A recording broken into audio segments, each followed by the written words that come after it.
నాయుడు గారు ఇచ్చిన మాట ప్రకారం చదువుకున్న ప్రతి విద్యార్థికి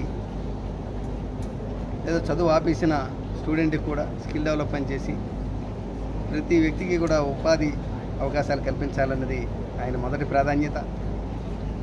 అందులో భాగంగానే ఈరోజు ప్రతి కాన్స్టిట్యున్సీలో కూడా జాబ్ మేళాలు నిర్వహించి స్కిల్ డెవలప్మెంట్ ఆధ్వర్యంలో డిస్ట్రిక్ట్ స్కిల్ డెవలప్మెంట్ ఆధ్వర్యంలో జాబ్ మేళాలు నిర్వహించారు.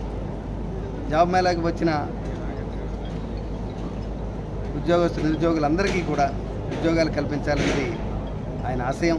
అందులో భాగంగా ఈరోజు మన హెచ్ఆర్ఎల్ నియోజకవర్గంలో ఎన్ఆర్ స్కూల్ ఆఫ్ ఎక్సలెన్స్లో జరుగుతున్నటువంటి జాబ్ మేళాకి చాలామంది విద్యార్థులు రావడం జరిగింది. సుమారు కంపెనీలు కూడా 22 కంపెనీలు వచ్చాయి.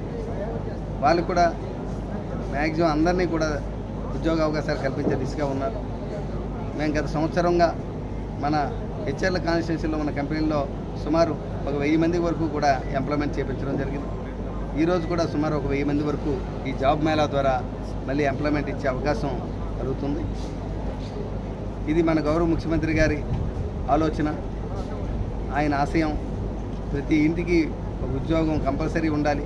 అలాగే బాగా ఒక మంచి ఆలోచన ఉన్న ప్రతి వ్యక్తి కూడా వ్యాపారం వైపు కూడా వాళ్ళని తీసుకెళ్లాలనే ముఖ్య ఉద్దేశంతో చంద్రబాబు నాయుడు గారు ప్రయత్నం చేస్తున్నారు.